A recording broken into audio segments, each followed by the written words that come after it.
Good morning, good afternoon, or good night, depending on what part of the world you're visiting us. Welcome to the Learning Out podcast, where we talk about how companies scale through learning.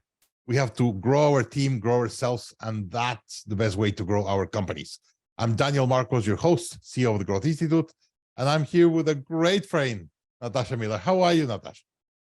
I am so good, and it's great to be on your show and to see your face. Yes, and I was in your show some time ago. We're both in EO for the last some years, and then we both the Inc. 5000 list, and we see each other very, very often in different groups. So looking forward to learning more about you. We've never really talked about your book, so look forward to learning about you and your book. Let me just do a quick bio read, and then we'll go into the questions. Natasha Miller is an award-winning Wall Street Journal best-selling author from the book Relentless, Homeless Teen to Achieving the Entrepreneurial Dream. Great story. We're going to talk about more about that. She is the founder and CEO of Entire Productions, an event and premium production company based in San Francisco Bay Area. You're training classical violin and celebrated jazz vocalist. Oh, wow. I didn't know that about you. She's a graduate of the Goldman Sachs 10 KSB program. That's one with Babson, right? The startups. Mm-hmm. I would love to hear about the program. And then you've learned entrepreneurship in Harvard and MIT, both EO programs also.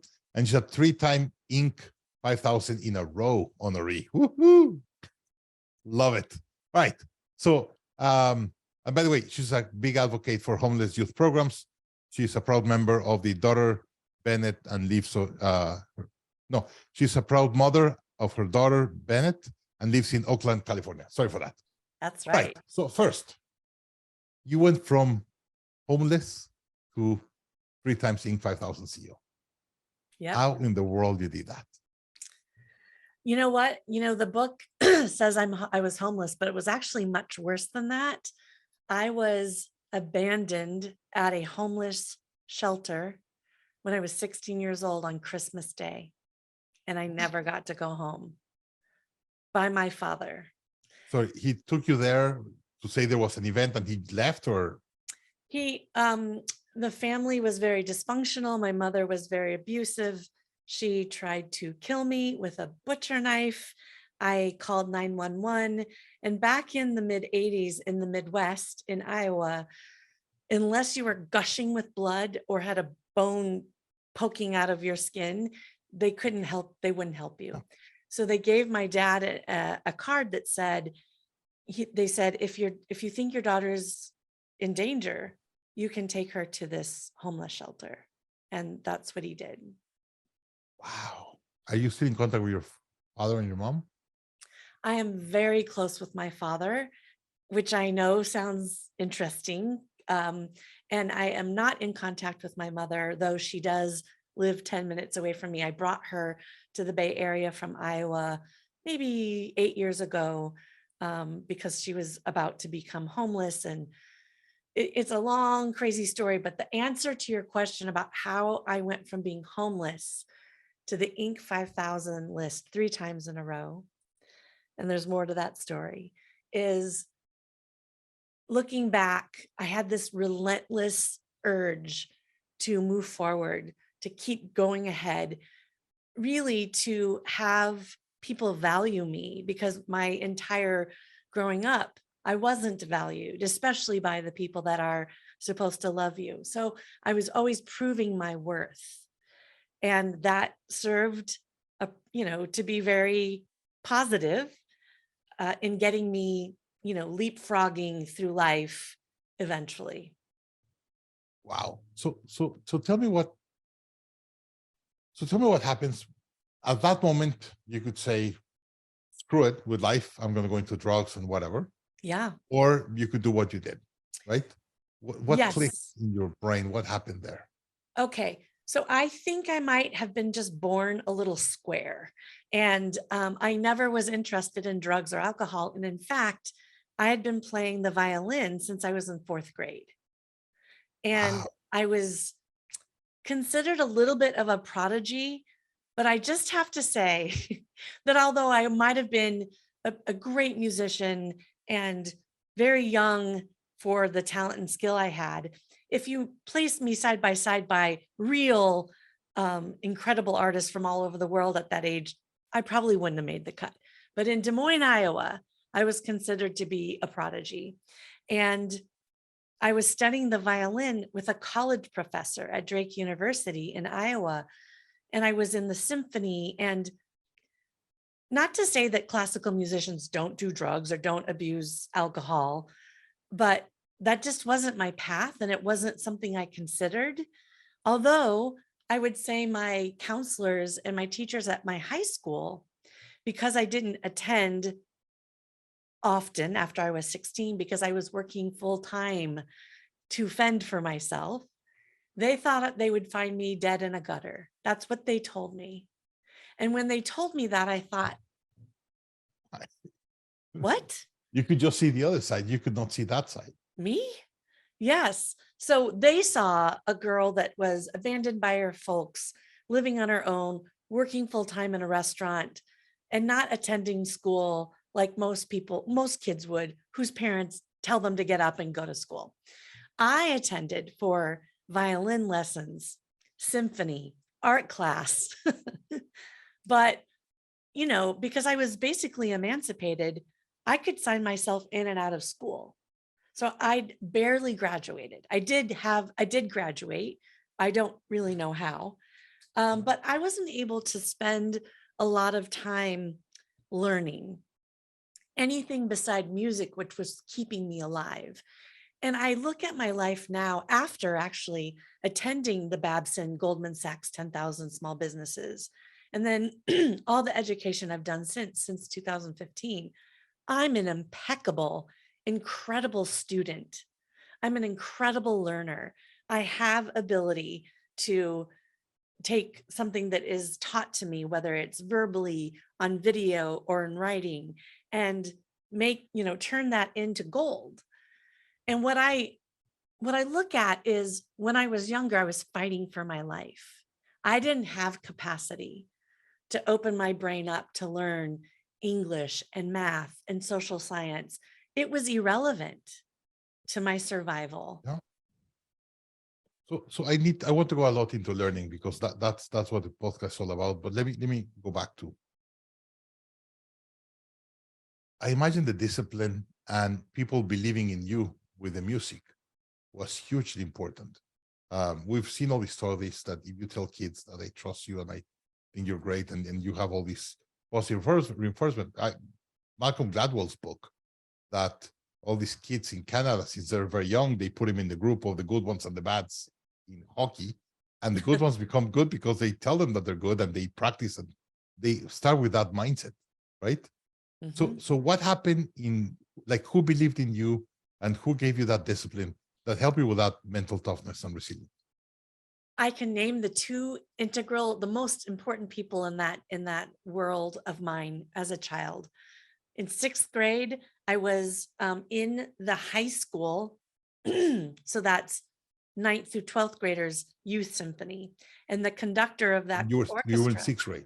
Yes, You were a prodigy in music. I was sitting in the back of the second violin section, basically faking Beethoven's 5th symphony, but doing the best I could to keep up.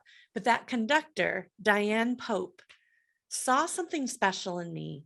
And I don't think she quite understood what was happening at home.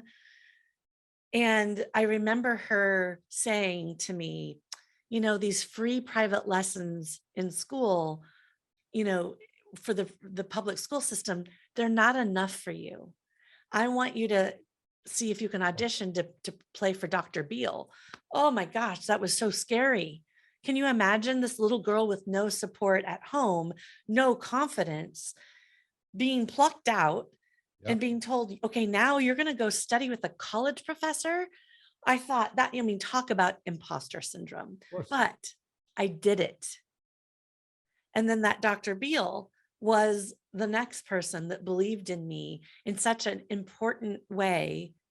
And as a very scary, like, he scared the crap out of everyone he taught in college. So if you can imagine, but he was more gentle with me. And I think he understood a little bit more about my home situation. So those two alone are likely the two people that truly believed in me, either didn't see what was going on at home or didn't let that impact them. And it's how I gained a skill that led me to being able to get a full ride scholarship as a violinist to the University of Kansas. Then I switched to Iowa State, then eventually Drake University. Now, no parent was helping me fill out college applications. They weren't helping me fill out financial aid or the FAFSA. It's a miracle that I even attended college. So I've had a fairly easy life. But my parents are still married, loving, all the support. My parents pay for my college in Latin America. It's like if you leave your parents' house before you finish college, like you fall with your parents, right? Like we're much more attached to our families. And even with that, it was hard to become an entrepreneur. So even with everything against, how do you become an entrepreneur? Yeah. And such a strong entrepreneur? What happened? What's the disciplines, or what makes a great entrepreneur? I am not sure if I became an entrepreneur by sort of birth and my ability as a human being that's in my DNA, or by necessity, because I was performing professionally by the age of actually 15.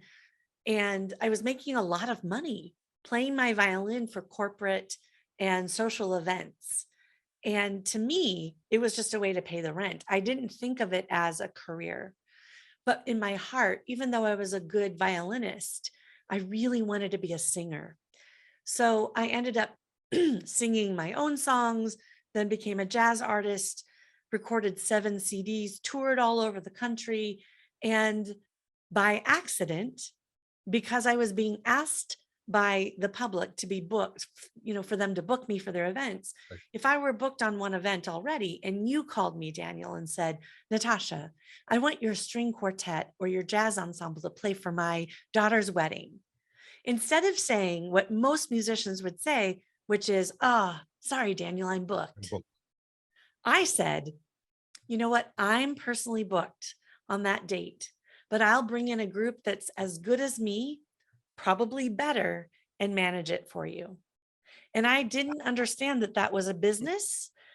We didn't use the word entrepreneur in the early 90s in Des Moines, Iowa. And once that started going 3, 4, 5 times a night, I had 5 groups out in one night. So you identify a problem and a way to leverage. I identified an opportunity and leveraged it. I never saw the problem. I love it. And then in 2001, so I was doing all this unofficially, meaning I didn't have a business license. I didn't know I needed one. Of course. Right?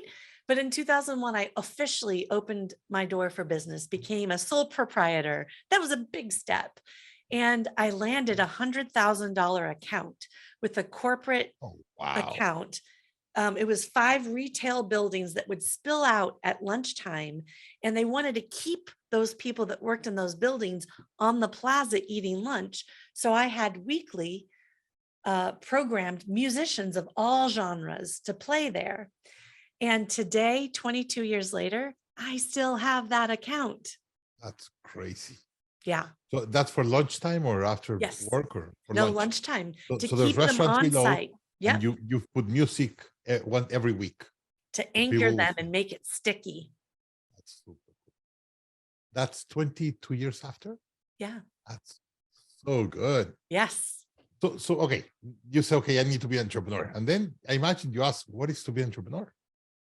Like what you had to do first? I never really used that word, Daniel, until I was given maybe 3 years into that business by the Chamber of Commerce in Alameda, Entrepreneur of the Year Award. And I thought, what is that?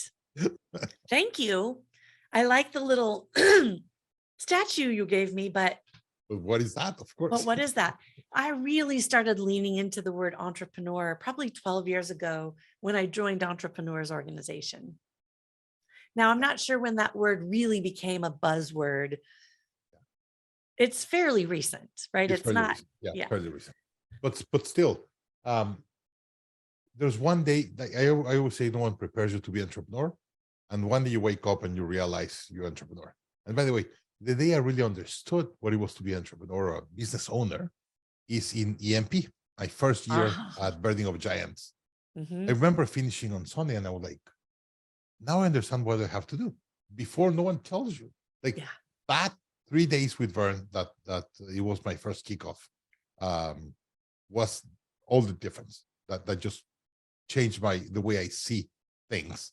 Because before first I started a business with 3 or 4 friends, and we're going to do a business. And then one day they said, hey, let's give each one positions. Who's going to do what? So we gave to my other 3 friends the 3 main pillars of the company. And they looked at me and said, and what are you going to do? And I was like, well, I'll be the CEO. You're like, I'm going to tell you 3 what to do. Yeah. So I said, hey, one has to coordinate things. And because I'm the one that know the least of the 3 pillars of the company, I'm going to be the CEO. And that was it. Like no one prepares you for that moment. And then 2 years after that, a year after that, I went to EMP in MIT and just changed my life because that was that moment. I'm finishing my 3rd and final year this June, but that 3 years has turned into 5 because of the pandemic. That's true. You were in the middle of the pandemic.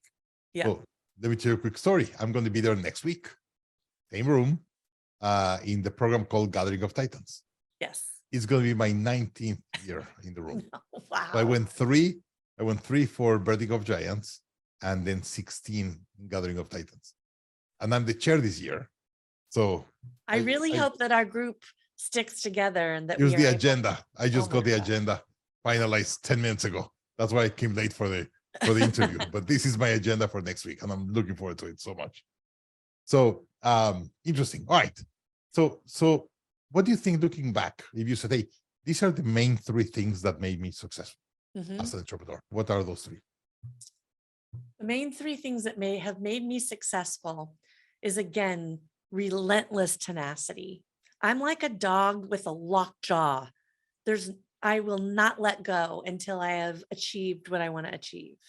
And one of the things is I never considered things that other people would consider sacrifice. To me, that was just a choice to get to where I wanted to go. So mindset was different. It wasn't, I can't do this because I'm doing this. I'm like, I want to do this, so I am going to do this instead. And I think that in hindsight is very important, and I didn't know it at the time. I became incredibly organized with systems and processes. And that allowed me to be a mom and pop lifestyle business that moved into, a scaling and growing company. And this was before I had the training that I got in 2015. I started thinking this way, and I wondered why myself, as a very creative person, had this balanced brain of systems and processes. You don't find that very often. And maybe it's my classical musician training, which is very, you have to do what's on the page. You don't get to improvise. You have to practice 6 hours a day in an isolated room all by yourself. What does that sound like? Entrepreneurship. Except for, we get to be a little more improvisational. I think that system and process has definitely been an incredible success mode for me. And then once I figured it out, and let me tell you, it takes some time and it takes some dropping of the ego, but being able to delegate with a system and a process, nothing can stop me now. By the way, my son is playing trombone. Indeed, he was practicing until I started recording. So I told him to be quiet. But a year ago, 8 months ago, my son didn't even knew the word trombone. And 3 months later, he played a concert with 300 of his friends in school. You can't imagine how much. Tell him to look up Trombone Shorty. If he doesn't know who he is, he'll be like, Dad, you're so cool. YouTube? Yeah, Trombone Shorty. Oh, I need out of to. New Orleans. Live in New Orleans. Okay, got it. All right. Yeah. I'll show it to him. But hey, the discipline that he has had learning to play trombone, you can't imagine how thankful I am. Like, he doesn't do any homework on time except trombone. He wakes up some days 6 a.m. so he could practice for an hour before he goes. Wow. I'm blown away. That's amazing. And he's in 6th grade. That's Is the one thing, apart from playing video games, that he's been disciplined in his life. So I'm very thankful for that. All right. So let's talk about learning. You have to evolve yourself and your team dramatically to be able to scale the company the way you've done. So what are your main learnings, or what are the 3 things or 4 things that you've learned the most or have been most important? And most importantly, how do you help your team to grow? Because one thing is that you grow, and I love you on YP of all these kind of learnings, but then we have to come back and train our team and grow our team. And like, how do you do learning in your company? That is an ongoing challenge. And I think it's probably an ongoing challenge for most high performing, quick start entrepreneurs. So for me, I suck in all the information. I love it.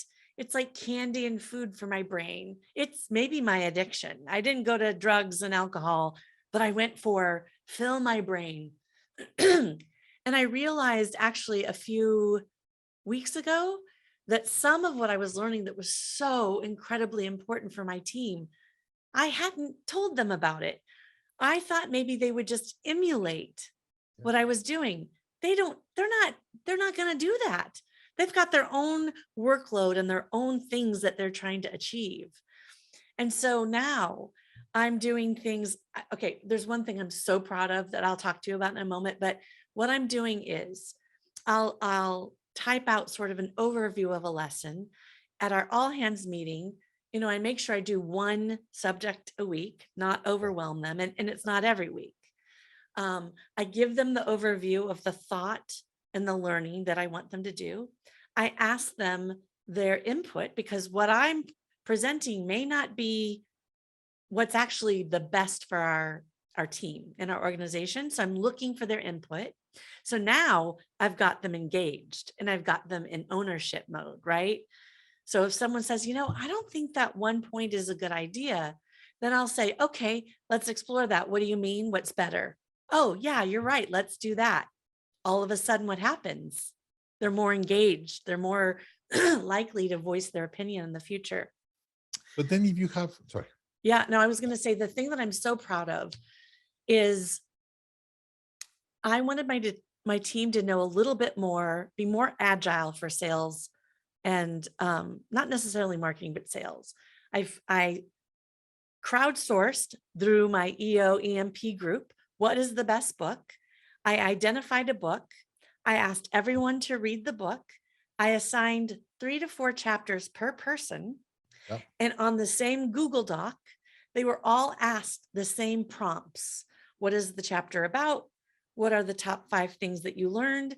What are 3 things that you think we should apply in this organization?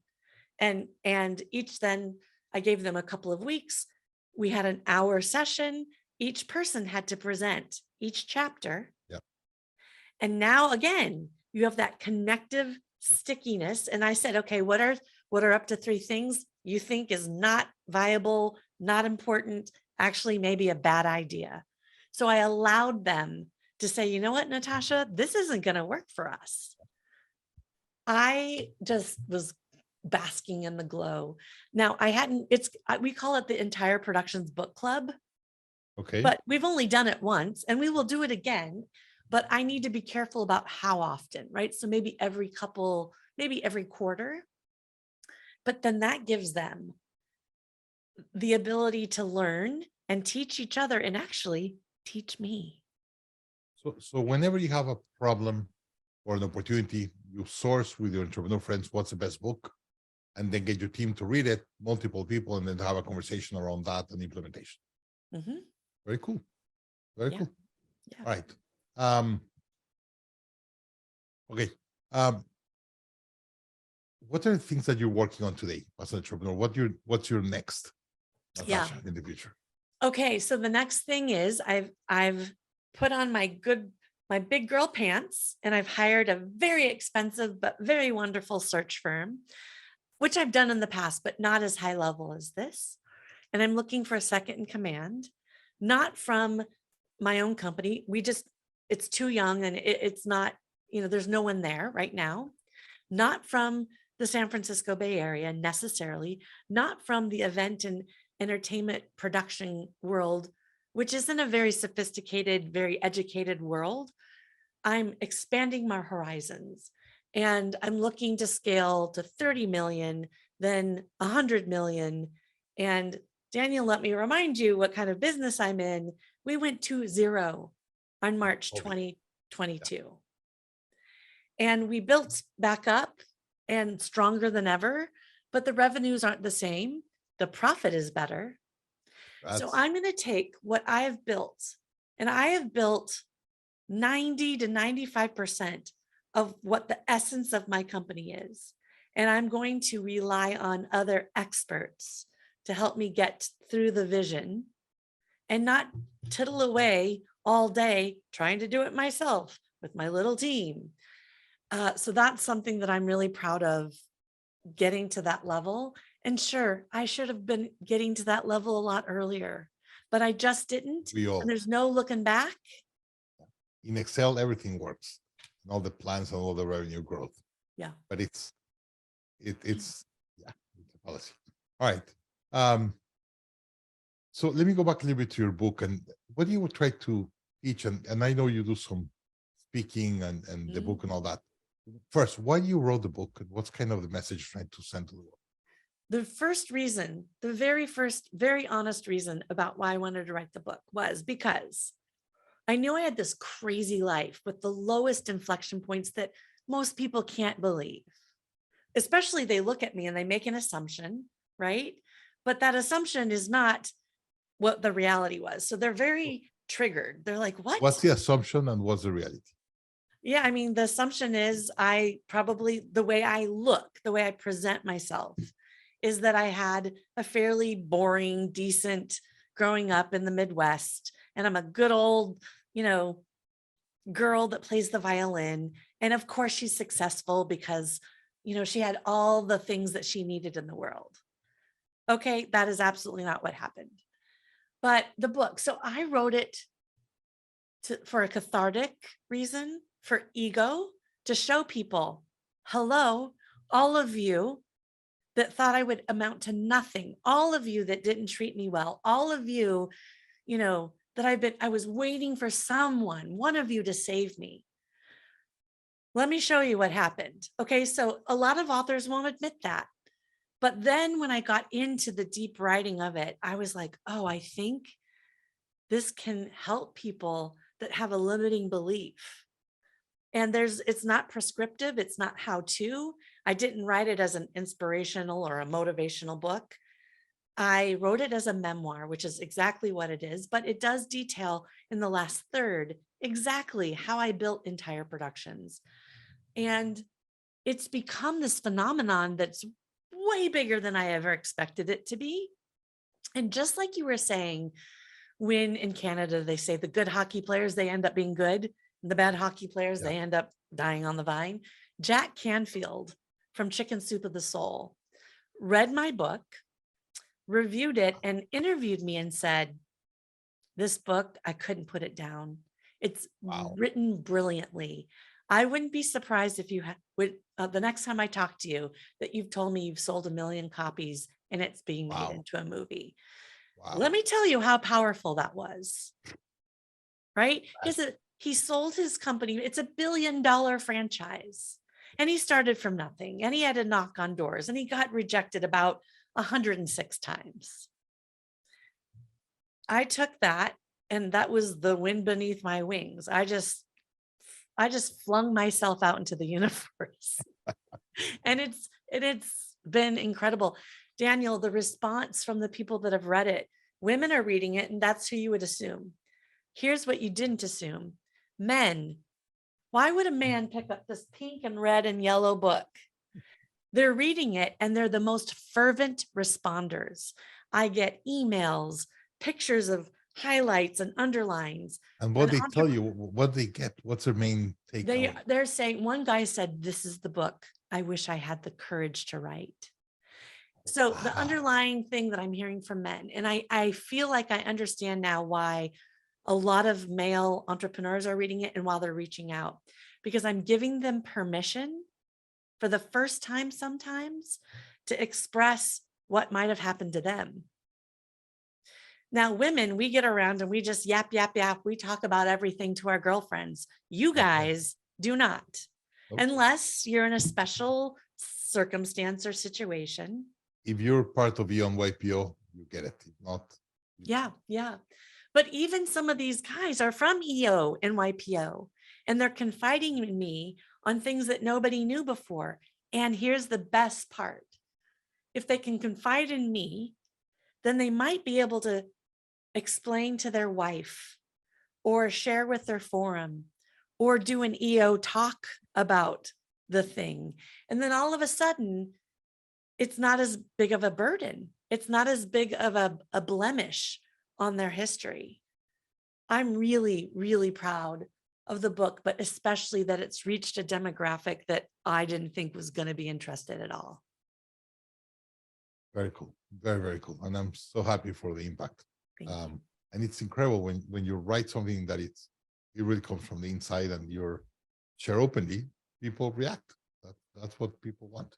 Yeah. And Daniel, I will say to you, there are two things that I wrote in that book that not even my therapist or my best friend knew about me, but I felt it was okay to put it out there for thousands and thousands of people to read.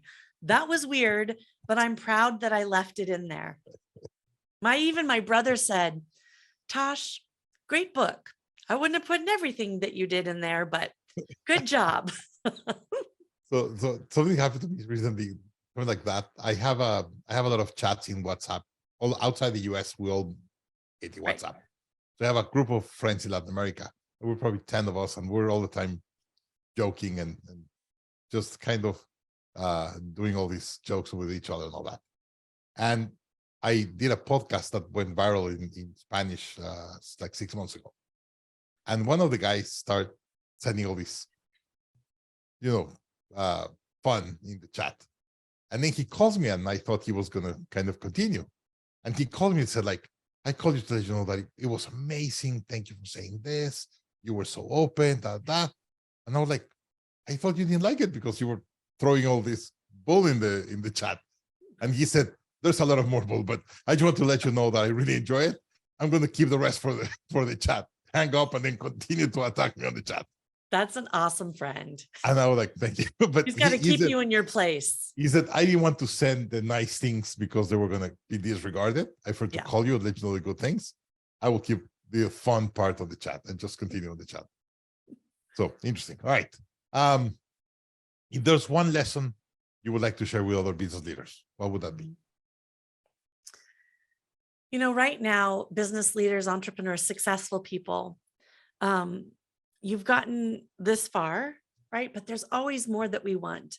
Maybe we want to make more in order to give more. Maybe we want to do something that is outside of our core business that we kind of like, I don't have access to that, or who am I? Just please take my canned up, relentless fervor and make it happen. I'm doing that right now for myself in a different way. And it's the talk that I give. It's not enough to be resilient. You must be relentless in the pursuit of your dreams. You need both. Yeah. Very cool. All right. You and I need to have a conversation. I would love to hear the story about your mom and your dad with a glass of wine, in a good dinner one day. But hey, if people want to follow you, want to learn more from you, where can they?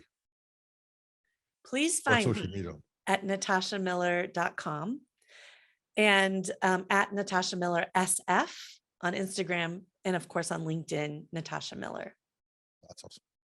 Natasha, always a pleasure. Thank you very much. Thank you so much. You guys don't know, but she sent me an email. I did not respond. So I'm making a commitment in the podcast, not respond to my emails on time to Natasha.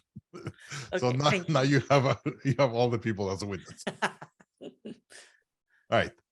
Thank you very much. Always a pleasure. And guys, apart from learning, you need that resilience behind resilience and Relentless. relentless behind learning. All right. It's not just important to learn. You have to implement, and to implement, you need that. All right. Thank you all, Natasha. As always, pleasure. Thank you very much.